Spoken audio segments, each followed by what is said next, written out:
গ্যাসের বোতল অন সোনার হরিণ হয়েছে, 1300 টাকা দামের বোতল 2600 টাকা দাও হয় না। এনে দৌড়ে আসলাম যে দিছে গ্যাস আছে নাকি, এক হুজুরের দিকে আইলাম, হুজুর গ্যাস আছে নাকি আপনার এনো না, তুই আর না করতেছুন।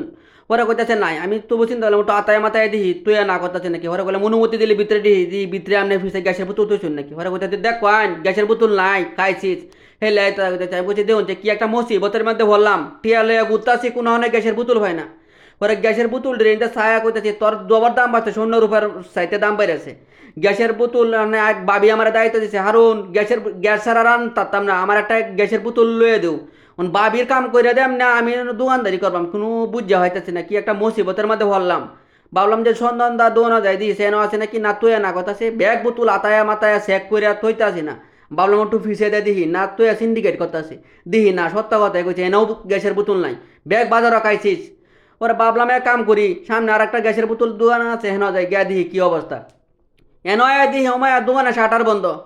পরে একরাম বাড়ি কইতাছে একরাম বা এনে কই গেছে দোকানদার, কইতাছে গ্যাসের বোতল টুতুল নাই, এ কারণে দোকান বন্ধ। ভাবলাম আর বাবির চিন্তা করতাম না, আমার চিন্তা করি ডাইরেক্ট দোকানদারি করি।